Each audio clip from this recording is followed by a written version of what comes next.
bye, and then they came out of the bye, and much like the Patriots are going to do next week, and the Cowboys got it right. They lost to Pittsburgh close. They beat Minnesota. So it looks like Mike McCarthy needed that 2 weeks of practice. And so Dallas now looks like a tough out. So this, to me, what's the Fox bet line? This is a go-either-way game for me. This feels like a go-either-way game for me, and it didn't 4 or 5 weeks ago. What is the line right now today? I think Dallas has a fighter's chance tonight. I'll say that. I did not think that 4 weeks ago, but it's amazing. Tom Brady gets a bye this week. So can they find kind of their identity during the bye? When you get in the middle of the season, you get an extra 4 or 5 days rest, and then you get 4 or 5 isolated practices to work on the identity. You can change your team. What's the line tonight? 8.5. Or wait, tomorrow night it's 8.5. Tomorrow's 8.5. I would take Dallas. I think Dallas a very good bet at 8.5. Trent Dilfer is now joining us. 15 years in the NFL, a Pro Bowl and a Super Bowl. The bad news, Lipscomb Academy, he's the head football coach, lost 35-28 in the state championship. So that is no good. Hopefully he's in a good mood today for us. Well, that's the first time I've talked to you as a losing coach in a long time. So, hey, Belichick's lost a couple Super Bowls, right? Happens. It hurts, brother. It hurts, but I'm super proud of our boys. We didn't coach our best game, but our boys are fantastic. It's been quite a ride the last couple of years, and we're very optimistic about the future. So I said I don't like firing coaches midseason, but there are thresholds that you can lose the locker room. I think Greg Williams of the Jets loses a locker room if you don't fire him. I don't know what you do with Anthony Lynn now, but I do believe players are smart enough to go, we're not 45-0 bad to New England. We got whooped. In those situations, have you ever been a player on a team that you just knew your coach was so superior or inferior, it wasn't about the Jimmies and the Joes at some point? Yeah, I felt that way when we were rolling in Tampa, 98, 99 with Tony Dungy. We were just so well coached. Again, the Super Bowl year with Baltimore. There were times with Mike Holmgren where you just felt like you were superiorly coached than the team you were playing. You would watch them on film just like, hey, they don't have any idea what they're getting ready to do. This was one of Belichick's better coaching performances. And I look at a few things. Their ability to create an identity now offensively with Cam Newton as their quarterback, to not panic when it wasn't pretty. There were some really ugly games there with Cam as the quarterback. With Stidham as the quarterback, it just didn't look right. But they've stuck to their plan to be a physical downhill run team, a little bit of an action team, creativity with trick plays, quarterback runs. Defensively, they've been pretty darn good all year long. And then special teams. It's kind of a passing statement in the NFL. I think in the high school game, the college game, people make a bigger deal out of special teams is truly a third of the game. In the NFL, it might be more than a third of the game sometimes, because a lot of times it reveals your identity as a football team. It reveals what you invest in the most in. It reveals how creative your staff is at trying to find a way to win a game that might be close or might be a tough one on the road. Their ability to create an identity, a physicality in the run game, stopping the run, and then being dominant on special teams. I mean, dominant on special teams shows that they're really turning over every page they possibly can to find ways of winning games. And they made this game laughable mainly because of special teams. Yeah. So, I mean, let's I'm just going to lay it out there. Great first half, spotty second half, but do you look at Baker Mayfield a little differently this morning? Well, we said this a while back, and I hate being the guy that says, hey, I told you so. But, with Baker, it was pretty simple. They have the most snaps under center of any team in the NFL this year. Baker is most efficient under center. We've been saying this for weeks. And I think the staff is starting to realize his DNA. And you've been on this as well. He's not a great athlete. He's not, I think everybody had this picture of him as Oklahoma, that he was this Johnny Manziel type quarterback, that he was best when he was being athletic and moving around and a playmaker. When really, when you study Baker, he's best on rhythm. He's best within structure. He's best in the play action game where you cut the field in half. He's actually pretty darn good. He has great eyes. He's very precise with the ball. He's got a large throw catalog.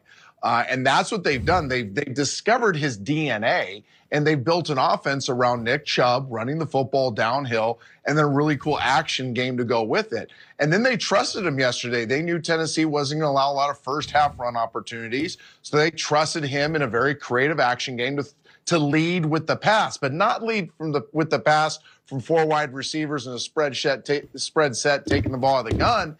They did it under center, flash faking the back, half rolls, full rolls, misdirection, throwbacks. They did a lot of this stuff that they've discovered he does well. If they can stick with this formula, Baker can be a really, really successful quarterback in this league. I just think this is as much coaching and developing young players we've seen in quite a while with the quarterback.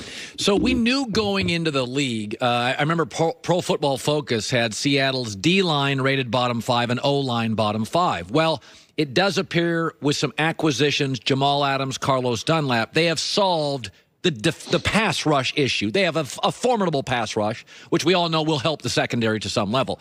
But then I watched that Giants game yesterday, and I'm like, man, it is hard to win a Super Bowl, Trent, when your quarterback is off platform and running. And I watched that Giant team, and I'm like, Giants are just pushing them around the field. Seattle's O-line can't do anything. And I thought to myself, is Seattle's O-line enough of a liability to keep them out of big games, the Super Bowl, a conference championship?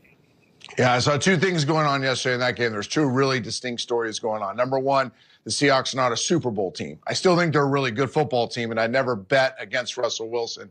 And they will fix some of these things, but they don't have the physicality on the offensive line to finish this race. It's just too frenetic. It puts too much burden on playmaking.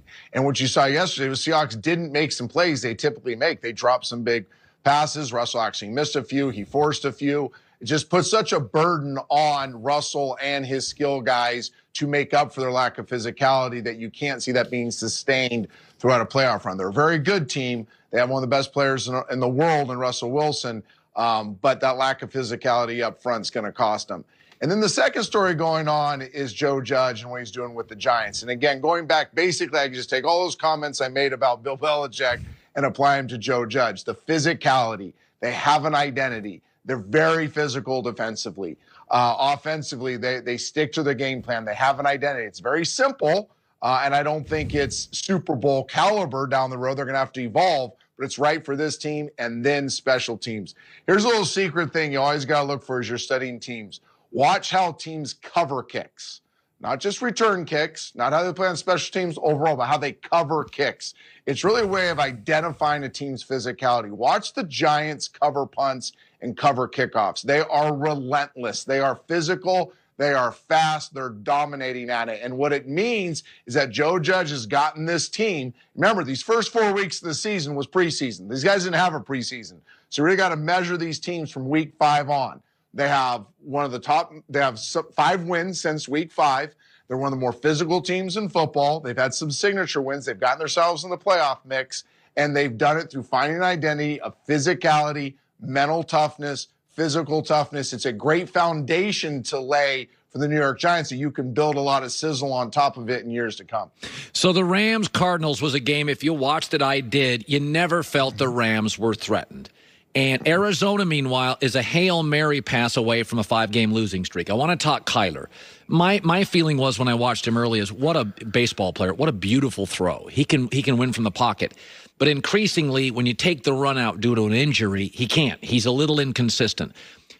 Having coached quarterbacks forever, can we take him to a different level as a thrower, or is the reality with Kyler? He's got to run a little bit, and maybe a bit to win.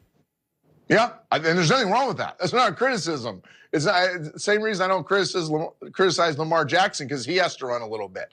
These great athletes, it's how they've grown up playing the game. Their identities wrapped up in running the ball as much as just throwing the ball. We go to these camps over the country, and they'll give you their rushing stats the same time they give you their passing stats. It's who they think they are. And I think Kyler, a lot of what gives him juice is when he's dominating in the run game, when he is creating in the passing game. I think for the Cardinals, and this is easier said than done, especially for a coach just lost a game, didn't call his best game, you got to be very intentional with the plays you call. You can't fall into a rhythm of calling every traditional play when you have a playmaker like that. You got to make sure you're constantly tapping in to his persona and calling plays so he can be magical, calling plays so he can be involved in the run game, calling unique plays to keep the defense off balance. You also be very intentional about creating a run threat with your tailback so the defense starts sucking in on the runner so that your quarterback can be a runner. I think Kingsbury has a challenge each week how he calls the game, because he has to call it to Kyler's skill set and make sure that he's giving him the juice all the time. Yeah. Good stuff. All right, so you lose a big game. It's not the end of the world. Let me talk you off the cliff a little bit. So, how much off season do you get? Like, you get a couple weeks here. What do you do? What do you do with your life now? We're back to work, doing season reviews and scheme reviews and coaches meetings. But I will give myself a chance. We'll get out to our place in Tahoe soon, and I'll get a little bit of a breather over Christmas with my family, and then be right back out to work. Yeah, I called your AD. I recommended you not be fired yet. A couple more games. We'll see where it goes. It's tough, man. The skies are gray. The food doesn't taste very good after you lose. It's rough. I get it. Good seeing you, bud. Thanks, brother. Casper Sleep, 1,000 to 1,500 performing cooling systems when you sleep. Perforations, a cooling system, Casper.com. The code is heard, 10% off. Cozy bedrooms in the cold time of the year. Joy Taylor with the news. No.